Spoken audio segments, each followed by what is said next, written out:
नीतीश कुमार, उसमें कोई बात ही नहीं, बीन पे नहीं के लौटा है, जिसका बाप माँ का कोई ठिकाने नहीं है, ऐसा है वो। बिहार में जो हो रहा है सब अच्छा हो रहा है, सब अच्छा हो रहा है, बस जनता को कोई दिक्कत नहीं पड़ ना ऐसा कोई दिक्कत नहीं। स्थायी सरकार होनी चाहिए, जो बार बार उलटफेर हो रहा है वो प्रदेश के लिए ठीक नहीं, प्रदेश के विकास के लिए ठीक नहीं। अब नेता लोग भी लिट्टी सेकने लगे हैं आम जनता के साथ। बिहार का जो मौजूदा राजनीतिक हालात है उस पर क्या कुछ कहना चाहेंगे, क्या लगता है, क्या देखें? देखिए, इससे तो विकास स्थिर हो गया है ना, क्योंकि जब सरकार ही स्थिर नहीं है तो विकास क्या होगा। विकास करने के लिए सरकार स्थिर होना ज़रूरी है, इसलिए सरकार को भी समझना चाहिए, कहीं भी रहे एक साइड रहे, ताकि तभी बिहार का विकास हो सकता है। लेकिन ना तो फैक्ट्री अभी आया कोई वैसा बड़ा, ना कोई बिहार में ऐसा कोई काम हुआ है, इसलिए सबसे पहले तो सरकार स्थिर होना ज़रूरी है। हाँ सर, शुभम बताइए, शुभम कुमार, क्या कुछ कहना चाहते हैं सर? हम कुछ नहीं कह जाते हैं, बिहार की राजनीति में कभी भी कुछ भी हो सकता है यहाँ पे। मतलब अनप्रेडिक्टेबल क्या है, बिहार की राजनीति या बिहार के राजनीतिज्ञ? दोनों। हाँ, दोनों। क्या शुभ नाम है? योगेंद्र यादव। और क्या कुछ कहना चाहते हैं? कहेंगे कुछ, ये सब कहना ठीक नहीं है, और क्या। नाम बताइए सर। मनोज कुमार। और क्या कुछ कहना चाहेंगे नीतीश कुमार?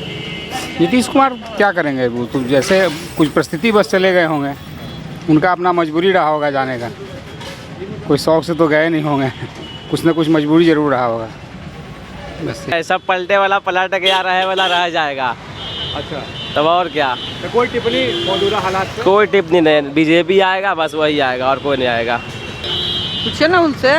उनसे तो पूछबे करेंगे, आप ना बताइए क्या कुछ कहना चाहते हैं? देख रहे हैं अभी, पता है क्या हुआ बिहार में? हाँ हुआ है, नीतीश कुमार फिर से हैं। नीतीश कुमार। तो क्या कुछ कहना चाहते हैं? अच्छा हुआ, खराब हुआ? अच्छा हुआ, अच्छा हुआ। अच्छा हुआ। क्या बोले, बताइए कि अभी का जो मौजूदा हालात है उस पर क्या कहता है बिहार का युवा? मौजूदा हालात तो इसको मतलब ठीक ही नहीं बोला जाएगा, क्योंकि बार बार अगर आप सरकार बदल रहे हैं तो प्रॉब्लम क्या है, गलती हम ही लोग का है कि हम लोग एक पार्टी को हम लोग बहुमत में नहीं ला रहे हैं। तो इस कारण से बिहार में ये स्थिति है। विकास के लिए तो ये स्थिति सही नहीं है कि बार बार अगर सरकार बदल रहे हैं, लेकिन नीतीश कुमार काम बहुत अच्छा किए हैं, लेकिन बार बार अगर वो बदल रहे हैं तो ये ना बिहार के लिए अच्छा है, ना मतलब जो आगे चल के जो उनका नाम लिया जाएगा कि वो बार बार पार्टी को बदलते थे, तो वो सही नहीं है। लेकिन आगे चल के जो भी 2025 में जो विधानसभा चुनाव होना है, तो मेरा यही मानना है कि एक ऐसा गवर्नमेंट आना चाहिए बिहार में जो मेजॉरिटी से आए, जिसका एक मतलब किसी दूसरे पे निर्भर ना हो, जिससे विकास भी होगा और बहुत कुछ इंफ्रास्ट्रक्चर डेवलप होगा। और जातिवाद पे राजनीति नहीं होना चाहिए, जातिवाद पे वोट नहीं होना चाहिए, मेरा तो यही मानना है। जो सियासी हलचल देखने को मिल रही है, ठंड का मौसम है और सियासी गलियों में गर्माहट गूंज रही है, तो इस पर क्या कहना है, क्या लगता है? सबसे पहले तो हम यही कहेंगे कि श्री राम मंदिर का उद्घाटन मोदी जी ने किया है। मोदी जी का तो भाग उदय पहले भी था, अब और भाग उदय उनका हो गया है। अब तो वो जो चाहेंगे वो श्री राम करेंगे, सिंपल बात। अब जो श्री राम चाह रहे थे वही हुआ है। सबसे पहले बिहार से ही शुरू हो गया है। बिहार में भी राम राज आ गया है। हाँ बताइए सर, क्या बिहार में भी राम राज आएगा, आने वाला है। आ गया? हाँ, आ गया, हलचल चल रही है, आने वाला है। क्या कहेंगे सर?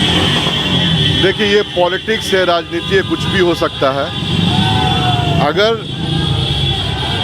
जदयू का गठबंधन अगर आरजेडी से टूट रहा है तो ठीक है, बहुत अच्छा है कि अगर वो बीजेपी के साथ सम्मिलित होता है तो उसका फ्यूचर है। क्योंकि राम मंदिर के निर्माण के बाद आपको क्या लगता है कि हर कोई बीजेपी को सपोर्ट करेगा ही करेगा, चाहे आप करें, चाहे हम करें, चाहे कोई, वो करना ही करना है। और इससे क्या होगा कि जदयू का अस्तित्व मिट जाएगा। 40 सीट है यहाँ पे, 40 सीट में 40 सीट बीजेपी के खाते में गिर जाएंगे। तो कम से कम जदयू बहुत अच्छा काम कर रहा है कि वहाँ से गठबंधन तोड़कर और वो एनडीए के साथ गठबंधन करके अपना भविष्य को सही जगह पे रख रहा है। नहीं तो पता चलेगा कि जदयू के खाते में एक भी सीट ना आया एमपी का, और उसके बाद आपको पता है क्या होना है। तो देखिए, एक एग्ज़ाम्पल आपको देते हैं, उस एग्ज़ाम्पल के तहत आप समझ जाइए क्या सही और क्या गलत है। आज गणतंत्र दिवस है, आज झंडा का कलर देखे हैं? झंडा का कलर में सबसे पहला रंग कौन होता है? भगवा। और सबसे निचला रंग कौन सा होता है? हरा। तो भगवा रंग आप समझिए कि बीजेपी है, और जो हरा रंग है वो आप उसको आरजेडी मान लीजिए, एग्जाम्पल उदाहरण के तौर पे। और बीच का जो झंडा है ना, बीच का जो कलर है वो कौन सा कलर होता है? वाइट, सफ़ेद, उसको आप मान लीजिए जदयू। अब ये आप देखिए कि ये दोनों कलर के बीच में रहता है, यानी ये दोनों के बीच में एक मतलब परिवर्तन के तौर पर रहता है और दोनों में सम्मिलित और समाहित रहता है। तो मेरा कंसर्न क्या है ना कि उस हिसाब से अगर देखेंगे तो वो कभी आरजेडी की तरफ मूव करता है, कभी वो बीजेपी की तरफ मूव करता है अपने अस्तित्व को बचाने के लिए। तो झंडे के हिसाब से हमने आपको उदाहरण के तौर पे बता दिया कि इसको आप बहुत भली भांति अच्छी तरीके से समझ सकते हैं कि क्या सही और क्या गलत है। अब राजनीति ऐसी चीज़ है जो कभी कुछ भी हो सकता है। जदयू का पेट मिला हुआ है। नीतीश चाचा का नाम पहले नीतीश चाचा रखा गया, फिर पलटू राम रखा गया, अब इनका नाम महापलटू राम हो गया। अब घर वापसी है ना, अब इनका घर वापसी है, अब इनका कुछ नहीं होने वाला है। रही बात इलेक्शन की, तो 2025 में आरजेडी बिहार से बहुमत से अपना सरकार बनाएगा और ये पूर्ण विश्वास है हमें, है ना। यहाँ ना बीजेपी है ना जदयू, सिर्फ आरजेडी रहेगा बिहार में। तो इसको क्या सर्च करना पड़ेगा? इंडियन पॉलिटिक्स के जो हमारे नीतीश चाचा हैं वो आलू हैं। वो बैगन के साथ भी अच्छे लगते हैं, मटर के साथ अच्छे लगते हैं, टमाटर के साथ अच्छे लगते हैं। वो ऐसे इंसान हैं बिहार के लिए जो कोई भी सब्जी इनकम्प्लीट है उनके बगैर। बैगन के साथ बरी मिला दीजिए, उसमें भी आलू चाहिए आपको, वो बाइंडिंग एलिमेंट है। तो उनका पुनः घर वापसी हो रहा है। भैया जैसे बोल रहे हैं बैगन या एलिमेंट्स हैं, वो सीजनली हैं, वो सीजन में मिलेंगे, है ना। वो कहीं एडजस्ट करना जानते हैं अपने आप को। आलू जो है वो 12 महीना मिलता है, आलू परमानेंट, चाहे पहाड़ी खाओ। लोगों को आलू पसंद नहीं है, अब लोगों को बिहार में आरजेडी पसंद है। जिनको डायबिटीज है उन्हीं को आलू पसंद नहीं है। अगर बात रही आलू की, तो जब तक बिहार में रहेगा आलू तब तक रहेगा लालू। क्या सोचता है बिहार का युवा राजनीतिक हालात? बिहार का युवा राजनीतिक हालात पे यही सोच रहा है कि अब जो राजनीतिक रहा ये राजनीतिक नहीं रहा, ये एक बिजनेस है। और इस बिजनेस में लोग कहते थे पहले जनता बिकती है, अब विधायक और मुख्यमंत्री बिक रहे हैं, उप मुख्यमंत्री बिक रहे हैं, मंत्री बिक रहे हैं। हम लोग यहाँ पहले सब्जी सस्ता हुआ करता था और लिट्टी सबसे ज़्यादा प्रिय और सस्ता होता था। आज राजनीतिक हालात और राजनीतिक सस्ता है और इस कदर सस्ता है कि अभी स्ट्रीट फूड के दुकान पे भी राजनीति की चर्चा हो रही है, जिसे राजनीति का आर भी नहीं पता है या पॉलिटिक्स का पी भी पता नहीं, वो भी आज राजनीति के बारे में चर्चा करते हैं और अपने आप को एक नेता मानते हैं। अब नेता लोग इससे ज़्यादा हम इस पर टीका टिप्पणी नहीं करना चाहेंगे। हाँ, आप बताइए सर, क्या बोल रहे हैं? अब इतना ही बोलेंगे कि अब नेता लोग भी लिट्टी सेकने लगे हैं आम जनता के साथ। No comments. हम उसके पलटू राम है सर, उसके बारे में कोई चर्चा नहीं। कौन पलटू राम? नीतीश कुमार, उसमें कोई बात ही नहीं। बीन पे नहीं के लौटा है, जिसका बाप माँ का कोई ठिकाने नहीं है, ऐसा है वो।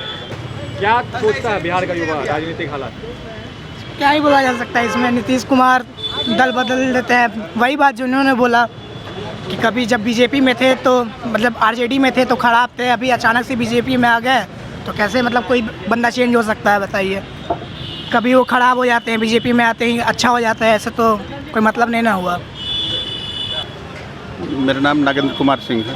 क्या कुछ लग रहा है सर, क्या हो रहा है? क्या राजनीतिक अस्थिरता से बिहार का पिछड़ रहा है। बिहार पिछड़ रहा है, क्या होना चाहिए था? स्थायी सरकार होनी चाहिए। जो बार बार उलटफेर हो रहा है वो प्रदेश के लिए ठीक नहीं, प्रदेश के विकास के लिए ठीक नहीं है।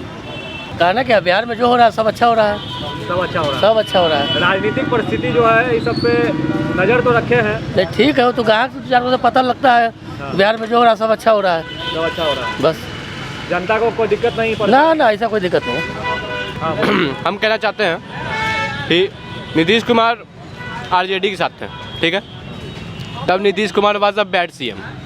नीतीश कुमार एक खराब चीफ मिनिस्टर थे, नीतीश कुमार कुछ नहीं कर रहे थे। और जैसे ही उन्होंने बीजेपी ज्वाइन किया, बहुत लोग, मैं एक बीजेपी सपोर्टर नहीं हूँ, मैं खुल के बता रहा हूँ, बहुत अंधभक्त हैं। बहुत लोग बोलते हैं कि अब नीतीश जी अच्छे हो गए। मेरा बहुत लोग से, आपसे, सबसे ये सवाल है कि नीतीश जी अचानक से अच्छे कैसे हो गए? जस्ट पार्टी बदलने के कारण। पार्टी बदलने से ना उनका मानसिक संतुलन चेंज हो गया होगा, ना कुछ डेवलपमेंट अचानक से एक दिन के अंदर हो गया। तो मेरा क्वेश्चन यही है कि कैसे चेंज हो गया वो। बचपन भर जो है पढ़ाई के पीछे, काम के पीछे कुछ न, लेकिन हर कोई मेरा अपने को छीनते चला गया। आप शादी नहीं की? शादी नहीं किया, लेकिन हमारे जो किसको वोट दीजिएगा अगर मान लीजिए कि अभी ये बना होगा पहचान कार्ड आपका? देखिए बताते हैं, सच्चे का बोल वाला, झूठे का मुंह काला। उन्होंने गाना गाते अभी, सुनी चंपा सुनी तारा, कोई जीता कोई हारा, आए बड़ा मजा आए आए सुनो मेरी बात, तू भी नाचे गाओ चलो तारी, और सुनी चंपा सुनी तारा, ओ तारा सच्चे गली में परी माला, झूठों का तो मुँह हुआ काला, सच्चे गली में परी माला, झूठों का तो मुँह हुआ काला। आज होगा कुछ मेरा तुमसे वो किनारा, सुनी चंपा सुनी तारा, कोई जीता कोई हारा।